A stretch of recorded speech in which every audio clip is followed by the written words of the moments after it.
नमस्कार मित्रांनो, माझं नाव वैष्णवी जिपकाटे. तर आज आपण शिकणार आहोत आपल्या चॅप्टरचा न्यू टॉपिक.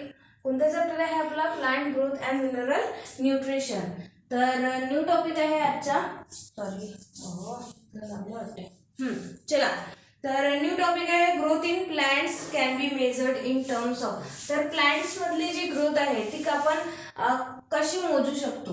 तर growth in plants can be measured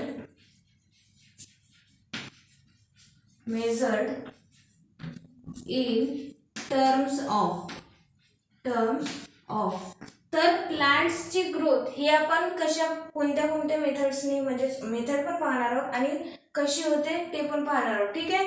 तर बघा, आपण प्लांटची ग्रोथ ही म्हणजे कशाची ग्रोथ झाली, कशामध्ये ग्रोथ झाल्यावर आपण म्हणतो की प्लांटची ग्रोथ झाली. तर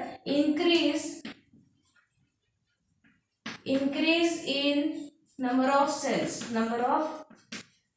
सेल्स. जर सेलचा नंबर इन्क्रीज झाला, म्हणजे आधी 2 होत्या मग 4 झाल्या, 4च्या 8 झाल्या, तर तेव्हा आपण म्हणतो की प्लांटची ग्रोथ झाली. किंवा दुसरा आहे इन्क्रीज इन साईज. आता साईज वाढल्यावर, साईज कोणाचा वाढेल? जसा पाण्याचा साईज वाढला तर आपण म्हणू ग्रोथ झाली. त्याच्यानंतर साईज फुलाचा असतो तर तो साईज. त्याच्यानंतर तिसरा increase in length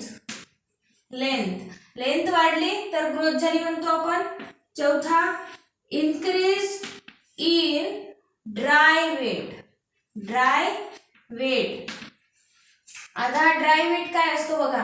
increase in dry weight म्हणजेच बघा, जेव्हा आपण एखाद्या झाडाला ड्राय करतो एकदम, म्हणजे तिथला जो वॉटर आहे सगळा वॉटर जेव्हा बाहेर इव्हॅपोरेट होतो आणि तो जेव्हा म्हणजे इव्हॅपोरेट झाल्यानंतर जो लाकूड वाचतो त्यालाच म्हणतात ड्राय वेट. कोणता वेट? Dry weight. आता बघा, आपण पाहिलं की केळीचं झाड आणि समजा एखादं झाड घेतलं, मी सागाचं झाड घेतलं समजा. ठीक आहे, साग किंवा आपण घेऊ मँगो ट्री. ठीक आहे, मँगोचं झाड घेऊ.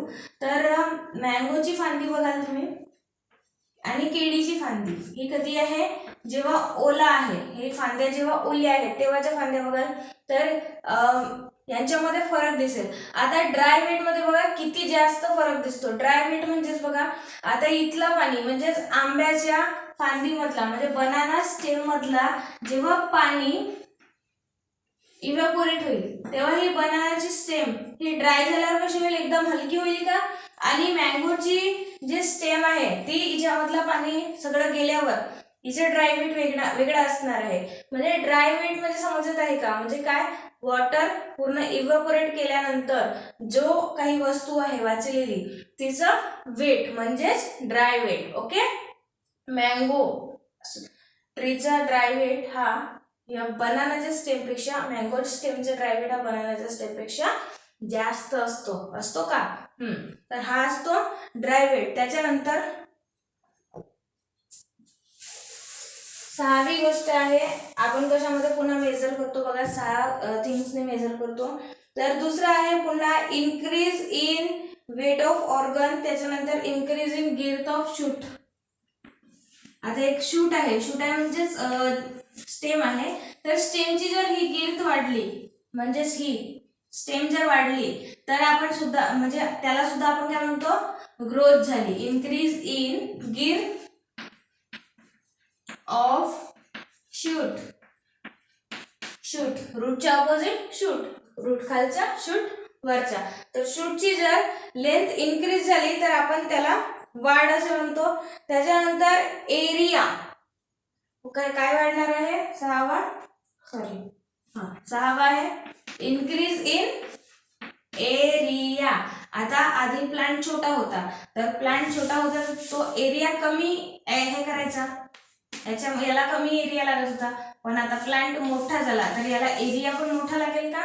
म्हणजेच काय म्हणू शकतो आपण? एरिया कमी जास्त जर झाला म्हणजेच एरिया इन्क्रीज झाला, वाढला, तर आपण ग्रोथ झाली असे म्हणतो. तर हे सगळे पॉइंट लिहून घ्या, पेपरमध्ये क्वेश्चन येऊ शकतो की ग्रोथ आपण कशी झाली म्हणतो, किंवा ग्रोथ ही आपण कशामध्ये मेजर करतो, कशी कोणत्या टाइप्सनी मेजर करतो ते आपण समोर पाहू. ठीक आहे. तर बघा हे सगळं लिहून घ्या की ग्रोथ कशा कशा माध्यमातून 1 2 3 4 5 6 आहे.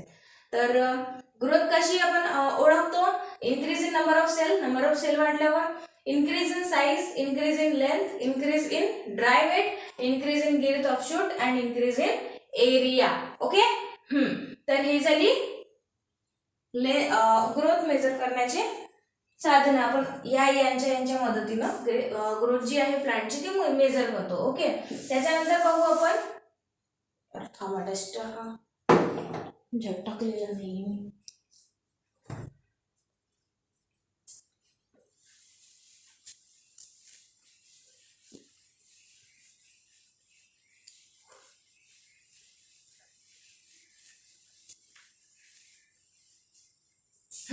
तर नेक्स्ट टॉपिक आहे various methods for measurement of linear growth of stem and radicle of are as follows.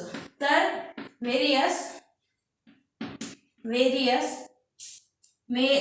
आपण काय म्हणतो various methods for the various method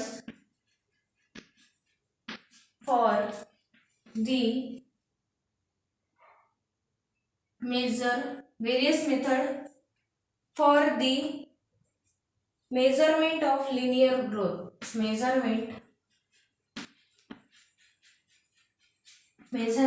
of linear growth.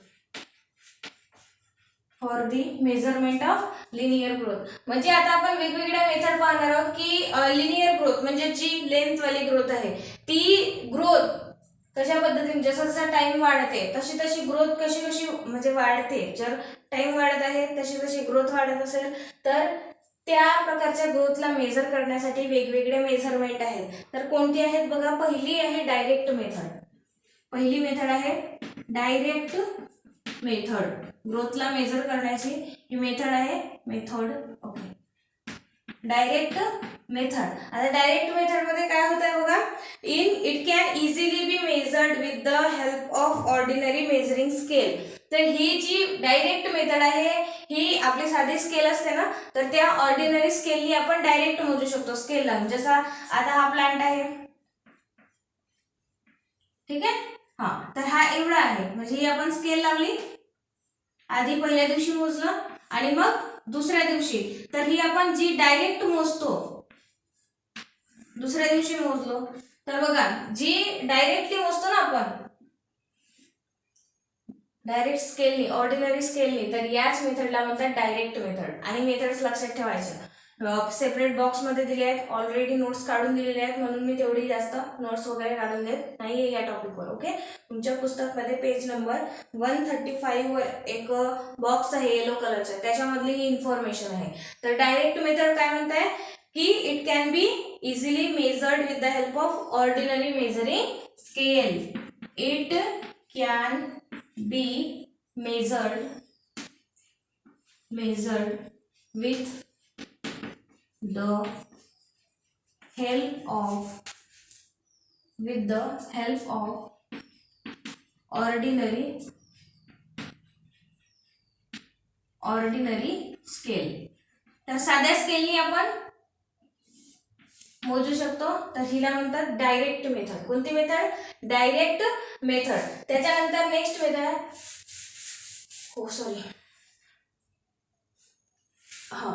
त्याच्यानंतर नेक्स्ट मेथड आहे हॉरिझॉन्टल मायक्रोस्कोप. कोणती. Horizontal microscope method. तर बघा हिचा use कुठं होतो. हॉरिझॉन्टल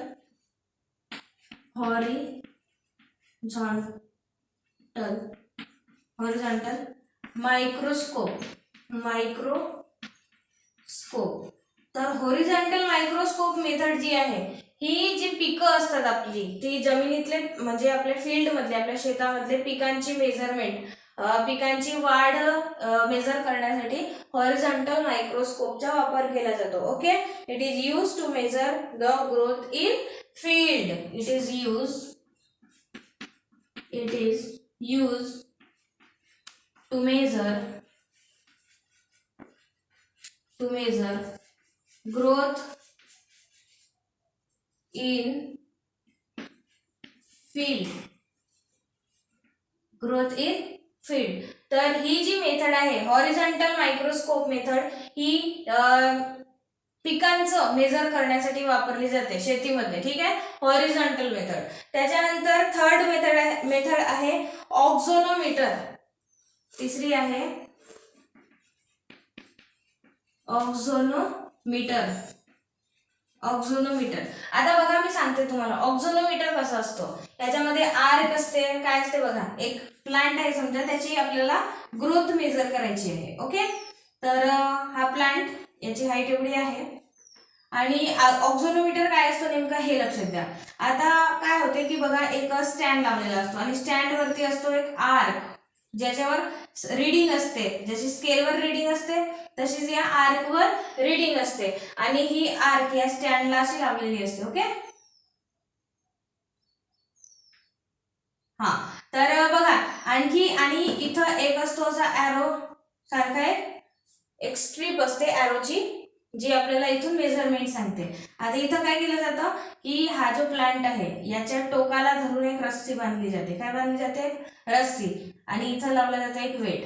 म्हणजे काय होईल बघा, जसं जसं हा झाड वाढेल तसं तसं ही जी रस्सी आहे ही अशी खाली येईल का, आणि रस्सी जर हलली तर हा ॲरो सुद्धा हलेल. म्हणजेच काय होईल की समजा आता हा ॲरो सरळ आहे. ठीक आहे, आता थोडा छोटा झाड काढते मग समजेल तुम्हाला, जे आपण खाली काढते. ओके, आता हा प्लांट आहे, इथून एक रस्सी बांधलेली आहे. ओके, हा. आता मला सांगा, जसं जसं हा प्लांट वरती येईल तसं तसा हा जो वेट आहे हा खाली जाईल का, आणि वेट खाली गेला म्हणजेच हा काय होईल, हा जो ॲरो आहे हा काय होईल, प्लांट वरती आला, रस्सी खालती गेली म्हणजे काय होईल, ॲरो असा खाली वर होईल का. हा, तर हा ॲरो सांगतो म्हणजे इथं रीडिंग राहील आणि प्लांटची ग्रोथ झाल्यावर मग ही रस्सी खालवर थोडीशी चेंज होईल, ॲरोची डायरेक्शन पण चेंज होईल, म्हणजेच तो मेजरमेंट सांगतो. तर मेजरमेंट चेंज होईल म्हणजेच हा आहे एक्झोनोमीटर. काय आहे? एक्झोनोमीटर. तर एक्झोनोमीटर बघा, this equipment is use to precise the measurement of linear growth. तर लिनियर ग्रोथ ऑफ शूट आणि रूटची मेजर करण्यासाठी याचा वापर केला जातो. मला सांगा, आता एखादा प्लांट आहे, तो जर असा इकडून वाढत असेल म्हणजे ब्रांचेस येत असतील त्याला, तर ती ग्रोथ जी आहे तो हा सांगू शकेल का? ऑक्झोनोमीटर नाही. तसे पाहिलं तर आपण ह्या ज्या सगळ्या मेथड्स आहेत ह्या लिनियर ग्रोथ वाल्या पाहतो. ठीक आहे, तर ऑक्झोनोमीटर. ओके, समजलं का ऑक्झोनोमीटर काय आहे? ठीक आहे. त्याच्यानंतर बघा, बरं याच्याविषयी लिहा. बरं मी सांगते, तुम्ही लिहा. This equipment is used for precise measurement of, लिहा. This equipment is used for precise measure of linear growth. Precise measurement of linear growth of shoot. तर एक्झोनोमीटरचे दोन प्रकार असतात. There are 2 types of auxanometer. First is arc auxanometer and second is Pfeffer's auxanometer. दोन प्रकार असतात, arc एक्झोनोमीटर. बघा S लिहून ठेवते मी म्हणजे एक्झोनोमीटर समजून घ्यायचं. आर्क एक्झोनोमीटर आणि दुसरे आहे प्रिफर्स एक्झोनोमीटर. प्रिफर्स एक्झोनोमीटर. तर हे दोन प्रकार आहेत एक्झोनोमीटरचे. त्याच्यानंतर फोर्थ अँड लास्ट मेथड आहे क्रिस्कोग्राफ. क्रिस्कोग्राफ. आता एक छान गोष्ट आहे की हा जो क्रिस्कोग्राफ आहे याची डिस्कवरी एका इंडियन सायंटिस्टने केलेली आहे. तर इंडियन सायंटिस्ट कोण आहेत? इंडियन सायंटिस्ट आहेत जगदीश चंद्र बोस. कोण आहेत? जगदीश चंद्र बोस. नाव ऐकलं असेल, हा, स्वतंत्रता सेनानी म्हणून यांचं नाव येतो. तर त्यांनी या क्रिस्कोग्राफची डिस्कवरी केली होती. ओके, जगदीश चंद्र बोसने. आता हा क्रिस्कोग्राफ काय करतो, ही एक अशीच मेथड आहे ऑक्झोनोमीटर सारखंच आहे, पण त्या ठिकाणी मशीन्स लावले असतात. म्हणजे काय की हा जो क्रिस्कोग्राफ आहे हा प्लांटची छोट्यात छोटी जी मुवमेंट आहे ती सुद्धा कॅप्चर करतो. म्हणजेच काय, प्लांटची ग्रोथ आपल्याला दिसते का, नाही दिसत, पण हा जो क्रिस्कोग्राफ आहे हा काय करतो की एखाद्या प्लांटला 10,000 टाइम्स झूम करतो. काय करतो असा, जसा आता हा प्लांट आपल्याला असं दिसत याला 10,000 टाइम झूम करतो. आणि छोटी जरी गोष्ट याच्यामध्ये चेंज झाली, म्हणजे छोटी थोडीशी जरी ग्रोथ वाढली तरीही आपल्याला कळते की प्लांटची ग्रोथ किती झालेली आहे. ओके, तर याच्यामध्ये लिहा, it record primary growth very accurately. हा काय करतो, इट रेकॉर्ड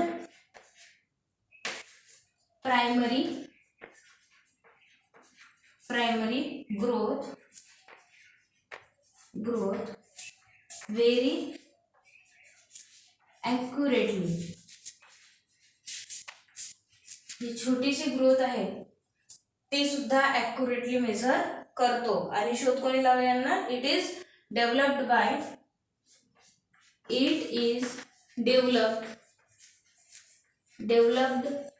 बाय जगदीश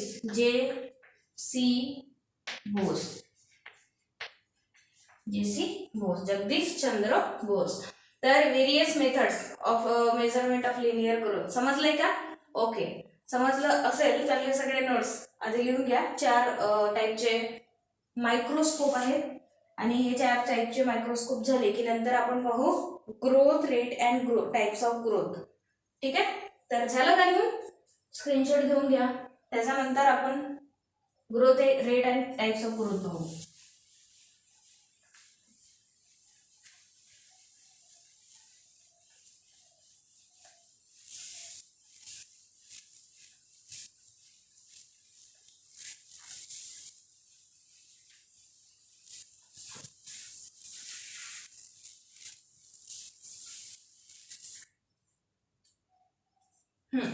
तर बघा, growth rate and types of growth. सर्वात आधी बघू ग्रोथ रेट काय असते आणि मग ग्रोथचे टाइप्स पाहू. ओके, तर हेडिंग टाका,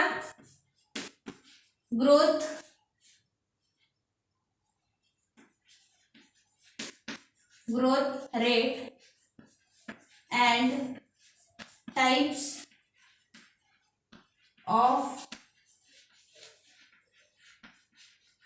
ग्रोथ रेट आणि टाइप्स ऑफ ग्रोथ बघायचं आपल्याला.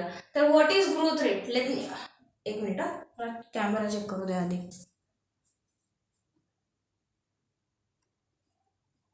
ओके, हां, तर growth rate and types of growth बघायचं आपल्याला. ठीक आहे, तर ग्रोथ रेट म्हणजे काय? तर ग्रोथ रेट म्हणजेच it is increase growth per unit time. अशी ग्रोथ जी एका सेकंदामध्ये जेवढी ग्रोथ झाली त्यालाच म्हणतात ग्रोथ रेट. आणि सिंपल शब्दामध्ये आपल्याला म्हणायचं झालं तर ग्रोथ रेट म्हणजे स्पीड ऑफ ग्रोथ किती स्पीड न होऊन राहिली आहे ते. ठीक आहे, तर ग्रोथ रेट बघा, it is measured, it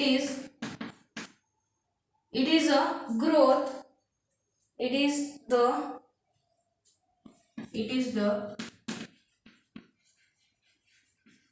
increased growth per unit time. He definition पाठ करून घ्यायची आणि साध्या शब्दात जर तुम्हाला समजायचं असेल तर ग्रोथ रेट म्हणजे काय, तर स्पीड ऑफ ग्रोथ. तर ग्रोथ रेटचे 2 प्रकार असतात. 2 प्रकार. कोणते 2 प्रकार असतात? अरिथमेटिक ग्रोथ आणि ऍब्सोल्यूट ग्रोथ. ठीक आहे, सॉरी, ऍब्सोल्यूट ग्रोथ आणि रिलेटिव्ह ग्रोथ. ठीक आहे, तर 2 प्रकार असतात. तर 2 प्रकार इथंच लिहून देऊ. ऍब्सोल्यूट ग्रोथ, तिकडे जागा राहिली पाहिजे. ठीक आहे, मला थोडं हे समजून सांगायचं ना. हां, तर absolute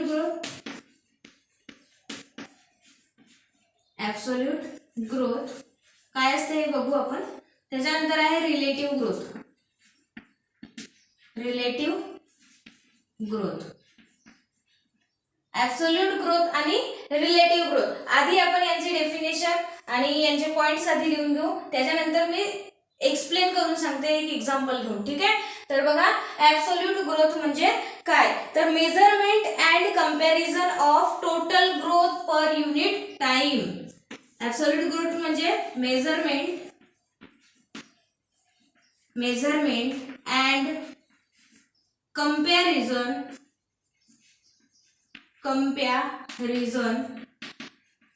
measurement and comparison of growth per unit time. Measurement and comparison of growth per unit time is called as absolute growth. आता याचा अर्थ सांगतेच मी समजावून. त्याच्यानंतर आहे रिलेटिव्ह ग्रोथ. रिलेटिव्ह ग्रोथ म्हणजे काय? The growth of given system per unit time. The growth of given system per unit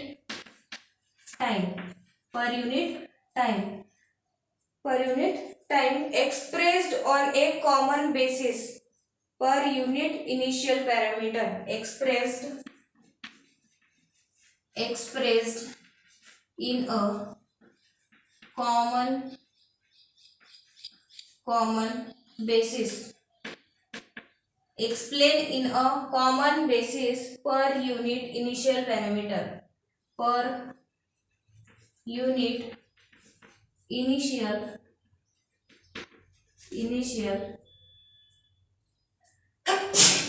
sorry initial parameter.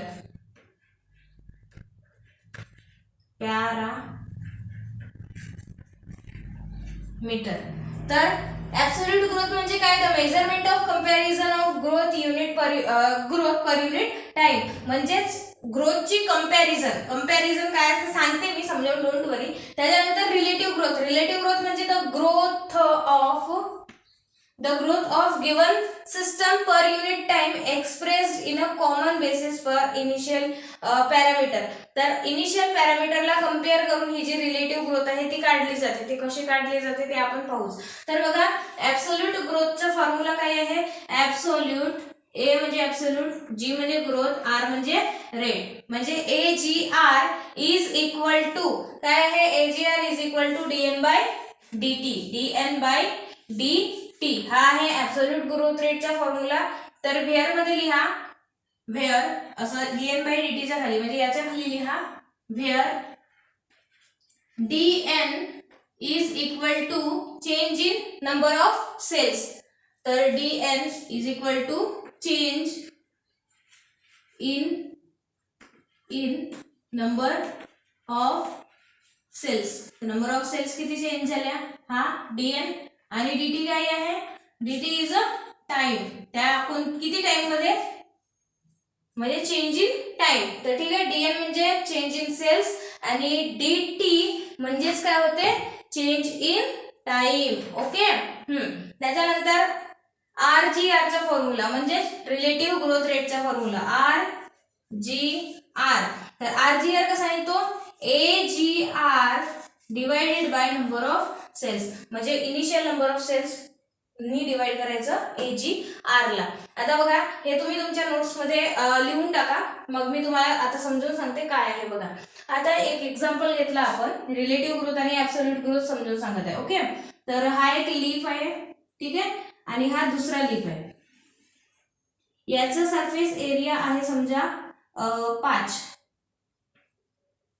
Centimetre square. ठीक आहे, 10 घ्या. हा आहे 10 centimetre square. Area centimetre square मध्ये, मीटर स्क्वेअर मध्ये मोजतात. लीफ छोटा आहे म्हणून सेंटीमीटर स्क्वेअर. ठीक आहे. आणि याचा एरिया आहे 50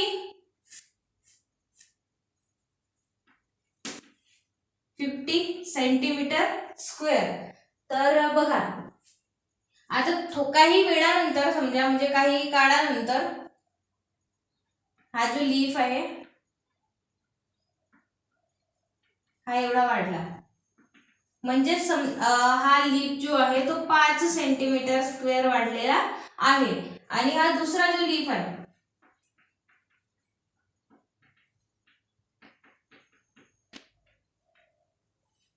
हा सुद्धा 5 सेंटीमीटरने वाढला आहे. 5 सेंटीमीटर स्क्वेअर.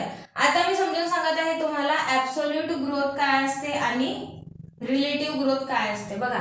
तर ऍब्सोल्यूट ग्रोथ म्हणजे measurement of comparison of growth per unit time. आता ही जी कंपॅरिझन आहे ऍब्सोल्यूट ग्रोथ आणि म्हणजे ही जी आधी ग्रोथ होती आणि वाढलेली ग्रोथ यांच्यामधली जी कंपॅरिझन आहे ती म्हणजे काय, ऍब्सोल्यूट ग्रोथ. आता बघा या आधी हा जो लीफ आहे हा किती याचा एरिया किती होता 10 सेंटीमीटर स्क्वेअर, पण आता किती झालाय एक्स्ट्रा झाला ना, म्हणजे 5 सेंटीमीटर वाढला. तर याच्यामध्ये किती वाढ झाली, 5 सेंटीमीटरची वाढ झाली की नाही. तर कंपॅरिझन केली आणि 10 होता, नंतर पुन्हा 5 वाढला.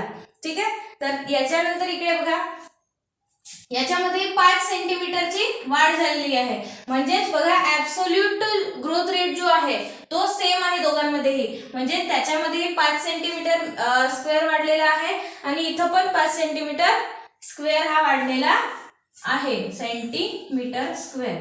तर ऍब्सोल्यूट ग्रोथ ही सेम झाली, दोघांमध्येही सिमिलर आहे. ओके.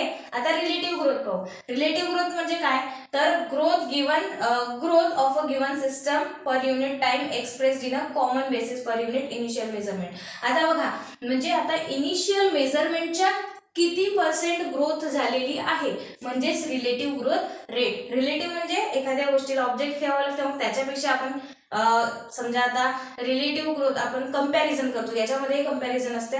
पण कशी, एखादा हा लीफ आहे इनिशियल किती होता आणि आता किती वाढलेला आहे, तर ही ही झाली रिलेटिव्ह ग्रोथ. आता याची रिलेटिव्ह ग्रोथ किती आहे, म्हणजे बघा हा काय होता आधी 5 सेंटीमीटर होता, 10 सेंटीमीटर होता आणि नंतर पुन्हा 5 सेंटीमीटर वाढला, म्हणजे अर्धाच वाढला का, याच्या लीफच्या अर्धाच वाढला. आणि इकडे बघा लीफ जो आहे तो 50 सेंटीमीटरचा होता, त्याच्यानंतर म्हणजे एरिया 50 होता आणि नंतर वाढलेला किती आहे 5 सेंटीमीटर. म्हणजेच बघा याच्यामध्ये तुम्हाला असे दिसत आहे का की याची 100% ग्रोथ झालेली आहे, 100% रिलेटिव्ह ग्रोथ आहे आणि याच्यामध्ये जी आहे ती फक्त 10% झालेली दिसत आहे. समजत आहे का. तर ही आहे रिलेटिव्ह ग्रोथ. रिलेटिव्ह ग्रोथ म्हणजे ही ओल्ड वाल्या ग्रोथ पेक्षा किती टक्के वाढलेला आहे, तर हा आहे 100%, म्हणजे हा अर्धाच वाढला ना एकदम, म्हणजे छोटूसा होता आणि त्याचाच अर्धा वाढला. तर बघा ही झाली रिलेटिव्ह ग्रोथ 100% आणि ऍब्सोल्यूट याची रिलेटिव्ह ग्रोथ ही कमी आहे. म्हणजे आधी होता हा 50, तर याला जास्त व्हायला पाहिजे होतं आणखी 50, म्हणजे 25 तरी सेंटीमीटर स्क्वेअरने वाढायला पाहिजे होतं, पण हा कमी वाढला, म्हणजे त्याची रिलेटिव्ह ग्रोथ ही कमी आहे, 10% झाली. तर रिलेटिव्ह ग्रोथ आणि ऍब्सोल्यूट ग्रोथ समजलाय का, समजलं असेल तर नोट करून घ्या.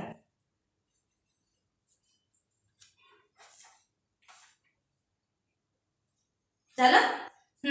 त्याच्यानंतर बघा आता आपण पाहू टाइप्स ऑफ ग्रोथ. काय पाहायचं आपल्याला, टाइप्स ऑफ ग्रोथ. आता हे ग्रोथ रेट आपला पाहून झालेला आहे. ग्रोथ रेट मध्ये आपण आधी पाहिली की झाडांची जी ग्रोथ आहे, प्लांट्सची जी ग्रोथ आहे ती कशी होते ते पाहिलं. त्याच्यानंतर त्यांना मेजर कसं करतात ते पाहिलं. त्याच्यानंतर ग्रोथ रेट पाहिलं, टाइप्स ऑफ ग्रोथ रेट पाहिले. आता आपण पाहणार आहोत टाइप्स ऑफ ग्रोथचे प्रकार. तर नेक्स्ट हेडिंग टाका types of growth.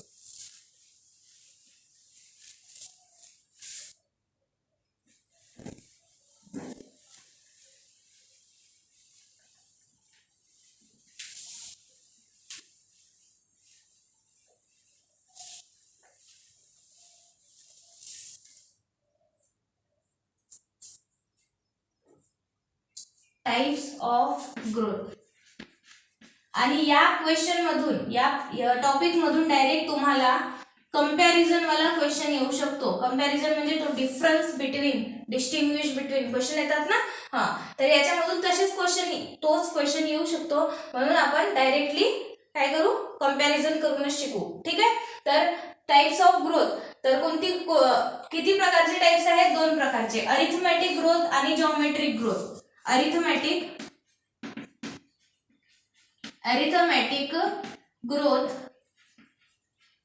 Growth and दुसरा आहे जॉमेट्रिक ग्रोथ.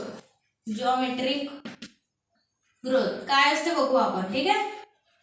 तर बघा अरिथमॅटिक ग्रोथ म्हणजेच the rate of growth constant. म्हणजे या अरिथमॅटिक ग्रोथ मध्ये जो रेट आहे तो कॉन्स्टंट. बघा आपण हे शिकलेलो आहोत. कसे शिकल्यात बघा, मी तुम्हाला फेजेस ऑफ ग्रोथ शिकवत होती तेव्हा पहिलीच फेज आली होती. त्याच्यानंतर त्याच्यामध्ये बघा ही जी मेरिस्टेमॅटिक सेल होती ती काय होत होती, डिवाइड होत होती दोन भागांमध्ये, आणि ही जी सेल आहे ही डिफरन्शिएट होत होती आणि पहिली सेल पुन्हा तशीच डिवाइडिंग राहत होती.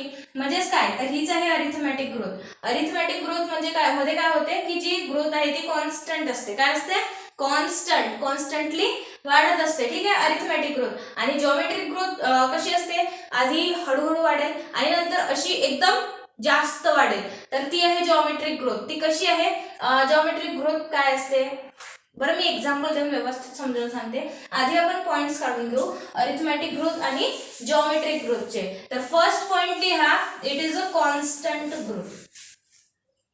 लिहा, the rate of growth is constant. पहिला point, the rate of growth is constant. Arithmetic growth मध्ये ग्रोथचा जो रेट आहे तो कॉन्स्टंट असतो. त्याच्यानंतर बरं मी आधी समजावूनच सांगते तुम्हाला, म्हणजे नंतर समजेल, हो ना व्यवस्थित. तर बघा अरिथमॅटिक ग्रोथ, आधी दोन सेल होत्या समजा, ठीक आहे. तर दोन सेल होत्या म्हणजे काय, पहिली सेल काय असेल, डिवाइडिंग असेल. तर आपण असे समजू की आधी ही डिवाइडिंग सेल होती, मेरिस्टेमॅटिक सेल आहे, आणि मेरिस्टेमॅटिक सेलचे दोन डिव्हिजन झाल्या. म्हणजेच मेरिस्टेमॅटिक सेल काय झाली, डिवाइड झाली तर दोन सेल तयार होतील. तर एक सेल रिमेन्स मेरिस्टेमॅटिक, एक सेल मेरिस्टेमॅटिक राहील आणि दुसरी डिफरन्शिएट होऊन जाईल. मग पुन्हा हिचे डिव्हिजन होतील दोन.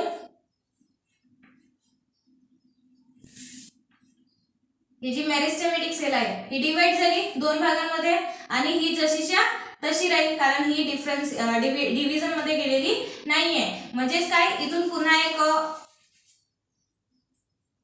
सेल मेरिस्टेमॅटिक असेल, मग पुन्हा मेरिस्टेमॅटिक सेल पुन्हा डिवाइड करतील. ही सेल जेव्हा डिवाइड करेल तेव्हा काय होईल, हिच्यामध्ये पुन्हा एक सेल जी आहे ती डिवाइडिंग असेल आणि एक विदाउट डिवाइडिंग, आणि ह्या जशाच्या तशा. म्हणजे बघा काय होऊन राहिलंय, जी मेरिस्टेमॅटिक रेट ही जी आहे सेल आहे ही सेम आहे आणि यांचा ग्रोथ रेट बघा सेम आहे. म्हणजेच काय होऊन राहिलंय, 1चा 2, 2चा 4, ठीक आहे. म्हणजे 1चा 2, 2चा 3, म्हणजे 1 2 3 4 5 6 7 8, म्हणजे कॉन्स्टंटली वाढत आहे. काही तुम्हाला हे दिसत आहे का, असे अडथळा म्हणजे एकदम वाढलेली आहे, एकदम हळूहळू झालेली आहे, असं काही आहे का, नाही. याच्यामध्ये लिनियरली वाढत आहे. म्हणून यांचा जो ग्राफ आहे तो कसा असतो, लिनियर. अरिथमॅटिक ग्रोथचा जो ग्राफ आहे तो येतो लिनियर कर्व. समोर शिकू आपण कर्व, ओके. तर लिनियर कर्व येतो. आता जॉमेट्रिक ग्रोथ बघा, जॉमेट्रिक ग्रोथ म्हणजे समजा एक सेल आहे, आता ही सेल आहे. जॉमेट्रिक ग्रोथ मध्ये सगळ्या सेल्स ह्या डिवाइड करणाऱ्या असतात. डिवाइड झाल्या की रिडिवाइड. म्हणजेच बघा आता ही एक सेल आहे, ही सेल दोन सेल बनवणार आहे. या सेलनी दोन सेल बनवलेल्या आहेत. बरं छोट्या काढते.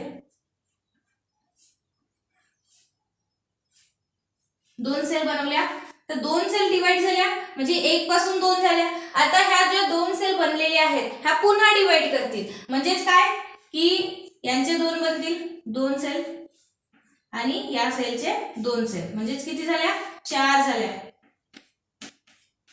आता या 4 सेल पुन्हा डिवाइड करतील.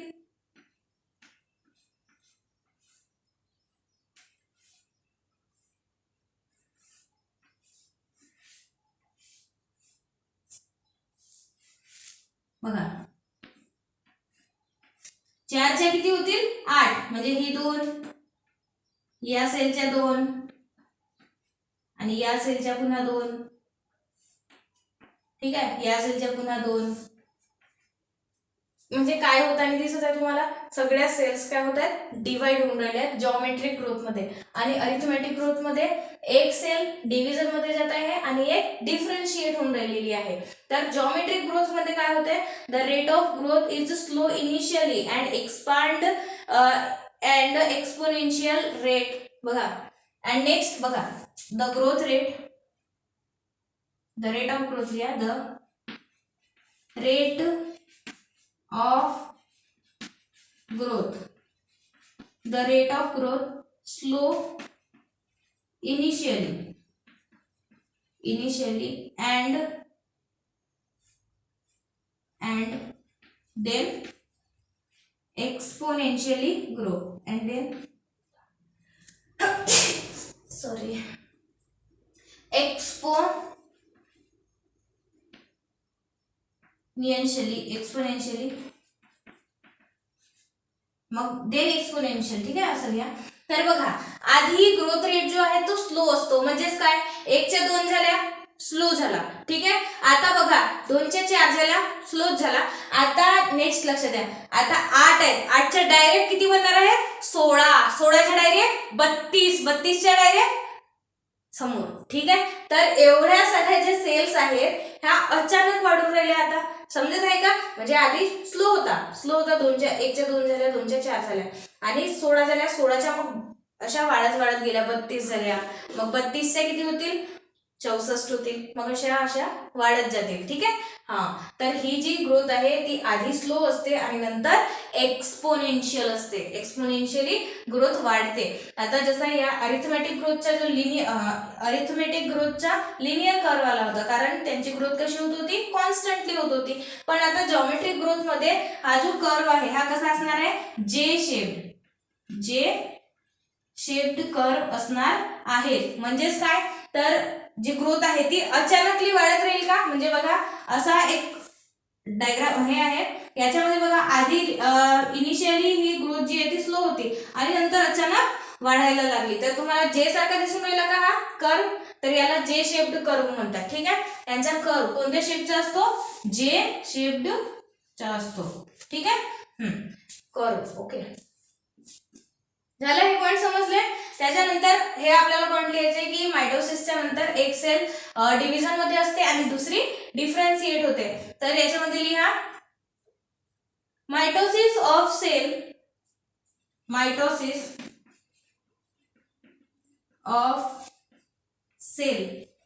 सेलची मायटोसिस झाल्यानंतर काय होते, तर लिहा 2 cells of cell division, 2 cells of cell division 2 cells of cell division further and other दोन सेल बघा सेल डिव्हिजन मध्ये एक सेल जी आहे, एक सेल ऑफ सेल डिव्हिजन काय होते कंटिन्युअसली मेरिस्टेमॅटिक असते आणि दुसरी जी सेल आहे ती डिफरन्शिएट होते. तर one cell of cell division is remains meristematic, divide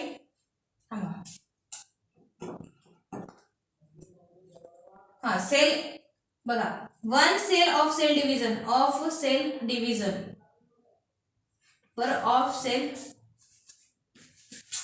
one cell is dividing and other differentiate. जेव्हा एखादी सेल जी डिवाइडिंग सेल आहे ती डिवाइड झाल्यानंतर जी दुसरी सेल आहे तिचे साथी सेल ती काय करेल डिफरन्शिएट होऊन जाईल, काय होईल डिफरन्शिएट, ठीक आहे. आणि त्याच्यामध्ये काय होते की दोन ज्या सेल्स बनणार आहेत दोन्ही सेल्स त्या काय असणार आहेत कंटिन्यू डिवाइड. तर लिहा मायटोसिस ऑफ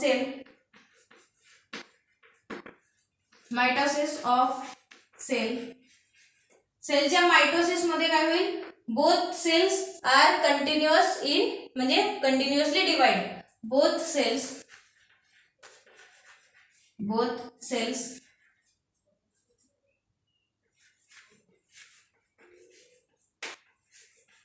डिवाइड म्हणजे दोन्ही सेल्स काय करतील डिवाइड करतील, 1च्या 2, 2च्या 4, 4च्या 16, ठीक आहे. तर अशा पद्धतीने आणि याच्यामध्ये फक्त एकच सेल ही डिवाइडिंग असेल, ठीक आहे. त्याच्यानंतर बघा यांचं मॅथमॅटिकल एक्सप्रेशन असतो, मॅथमॅटिकल एक्सप्रेशन. तर मॅथमॅटिकल एक्सप्रेशन नेक्स्ट पॉइंट लिहा मॅथमॅटिकल एक्सप्रेशन मॅथमॅटिकल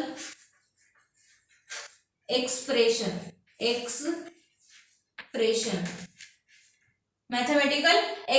तर अरिथमेटिक ग्रोथचा जो मॅथमॅटिकल एक्सप्रेशन आहे तो आहे असा, म्हणजेच काय, length at time T is equal to length at time 0 plus rate constant, हा ग्रोथ रेट आहे, इंटू टी, टी म्हणजे टाइम. तर हा लिहा मॅथमॅटिकल एक्सप्रेशन. मॅथमॅटिकल एक्सप्रेशन मध्ये व्हेअर मध्ये लिहा. हा आहे बघा, लिहायला जागा नाहीये म्हणून मी असे सांगत आहे, तर लिहा एल टी म्हणजेच काय आहे, length at time T, length at time T, T time वरची लेंथ ही आहे, लेंथ ॲट टाइम 0 टाइम वरची लेंथ ही आहे, आणि हा आहे ग्रोथ रेट आणि हा आहे टाइम. ठीक आहे. आता जिओमेट्रिक ग्रोथचा मॅथमॅटिकल एक्सप्रेशन बघा. जिओमेट्रिक ग्रोथचा मॅथमॅटिकल एक्सप्रेशन काय आहे, W1 is equal to W0 into E to the power R T. W1 is equal to W to the power बघा W0 into E to the power R T. हा आहे geometric growth. आता W1 म्हणजे काय, initial weight. W0 म्हणजे W1 म्हणजेच बघा at time T वरचा वेट, म्हणजे ज्याला आपण W1 ला इनिशियल साईज म्हणू शकतो, सॉरी फायनल साईज. हा जो W1 आहे हा फायनल साईज आहे. W0 जो आहे तो इनिशियल म्हणजे आधी जेवढा साईज होता किंवा वेट होता तो, आणि ई हा नॅचरल लॉगॅरिथमचा बेस आहे, base of natural logarithm. R is a rate constant आणि टी इज अ टाइम. सगळं हे आर टी सेम आहे. ई नॅचरल लॉगॅरिथमचा बेस आहे, base of natural logarithm. W1 is a final weight आणि W0 is a initial weight. तर हे झाले यांचे पॉइंट्स. याच्यामधून डायरेक्ट तुम्हाला डिफरन्सिएशन मला क्वेश्चन येऊ शकतो, येतोच. ओके. तर तुम्ही हा टॉपिक जो आहे हा चांगल्यानं क्रिएट करून ठेवा, चांगल्यानं प्रिपेअर करून ठेवा. ओके. हा, त्याच्यानंतर आपण पाहू ग्रोथ कर्व्स, आणि हा आहे आपला लास्ट टॉपिक. ग्रोथ कर्व म्हणजे इझी आहे बघा. Growth curve,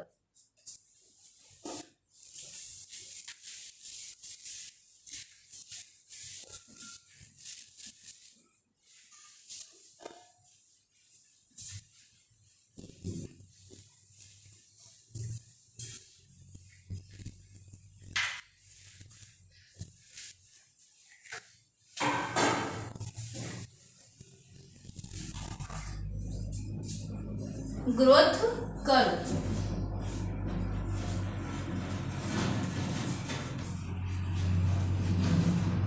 growth curve. आता ग्रोथ कर्व बघा, मी काढते आधी. हा पहिला, हा दुसरा. शिकल्यासारखे वाटत आहे का रे तुम्हाला?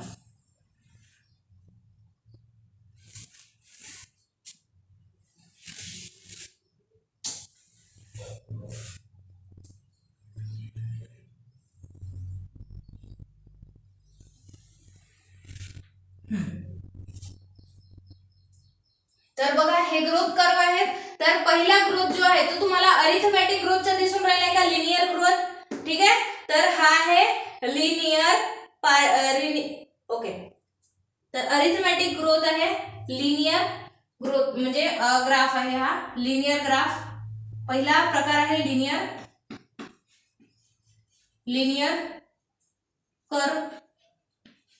दुसरा आहे जे शेप्ड कर्व. दुसरा आहे जे शेप्ड कर्व, जे शेप कर्व. त्याच्यानंतर तिसरा आहे सिग्मॉइड कर्व, सिग्मॉइड कर्व, जे शेप कर्व, आणि नंतर आहे सिग्मॉइड कर्व. आता ह्या कंडिशन्स काय असतात, ही जी लिनियर कर्व आहे हा कुठं पाहायला मिळतो आपल्याला, अरिथमॅटिक ग्रोथ, अरिथमॅटिक ग्रोथ मध्ये. त्याच्यानंतर हा जो जे शेप्ड आहे हा कुठं पाहायला मिळतो आपल्याला, जिओमेट्रिक ग्रोथ, जिओमेट्रिक ग्रोथ किंवा एक्सपोनेन्शियल ग्रोथ म्हणतो आपण याला.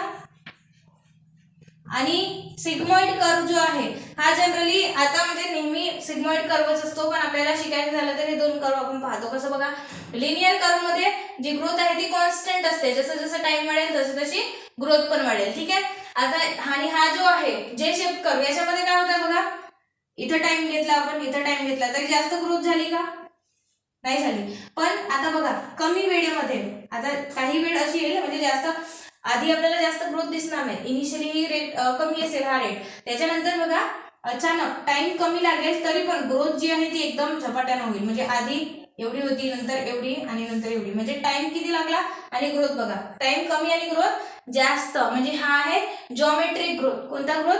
कोणती? तर जॉमेट्रिक ग्रोथ, किंवा याला एक्सपोनेन्शियल ग्रोथ सुद्धा म्हणतात. एक्सपोनेन्शियल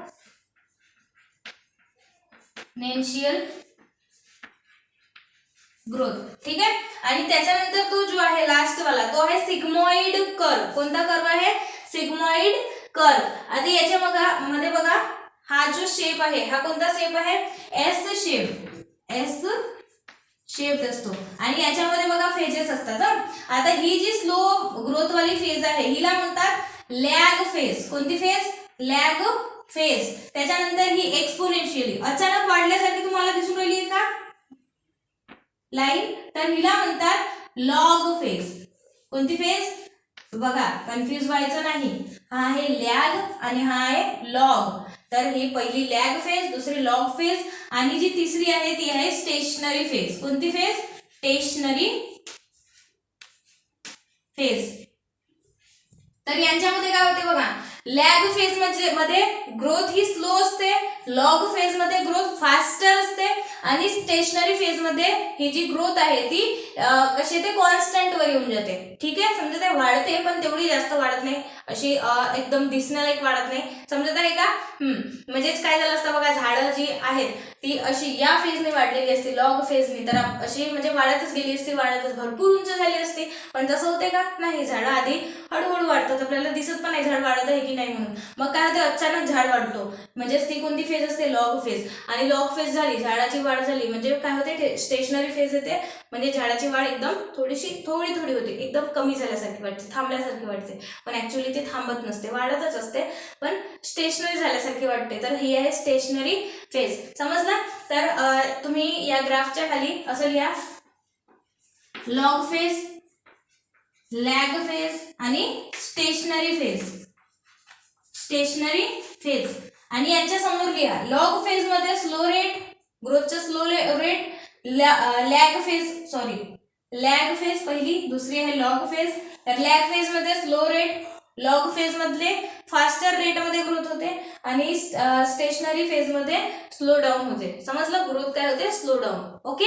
तर हे झाले आपले ग्रोथ कर्व्स. त्याच्यानंतर आहे एक छोटासा topic, growth period of grand period of growth.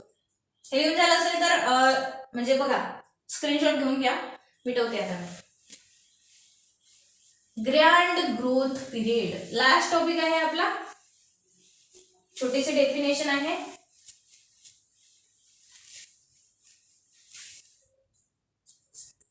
Grand growth period. Grand growth period काय असतो बघा, आणि याला जीपीएस म्हणतात. ओहो, जीपीएस नाही, ग्रँड ग्रोथ पिरियड म्हणजे ग्रँड पिरियड ऑफ ग्रोथ असं घेतलं तर. Okay. GPG grand period of growth. ग्रोथचं ग्रँड पिरियड काय असतं बघा, याला जीपीजी म्हणतात. GPG grand period of growth. तर बघा, the initial period required for all phases. आता ते आपण पाहिलं लॅग फेज, लॉग फेज आणि स्टेशनरी फेज, यांच्यामध्ये जी ग्रोथ झाली त्या पिरियडला, या लॉग फेज, लॅग फेज आणि स्टेशनरी फेज या सगळ्या फेजेस मिळून काय म्हणतो? Grand period of growth. समजलं का? तर लिहा definition, the total period required for total period required for the total period required for all phases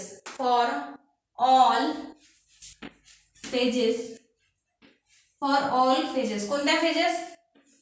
आधी लॅग फेज, लॉग फेज आणि stationary phase. For all phases to occur is called grand period growth. तर grand period growth म्हणजेच काय, तर total period लागणारा कशासाठी, lag phase, log phase आणि stationary फेजलाच, आणि त्याच्यामध्ये जी ग्रोथ होते त्यालाच ग्रँड पिरियड ग्रोथ असे म्हणतात. ही डेफिनेशन तुम्हाला 1 मार्क साठी येऊ शकते. तर डेफिनेशन लक्षात ठेवायची, रीड करून घ्यायची, लर्न करून घ्यायची. ओके. तर हा होता आजच्यासाठी. आजचा व्हिडिओ जर आवडला असेल तर प्लीज लाईक, शेअर आणि सबस्क्राईब करा. ठीक आहे. तर बाकी आपण उद्याच्या लेक्चरमध्ये पाहू. आजसाठी एवढंच. Bye bye.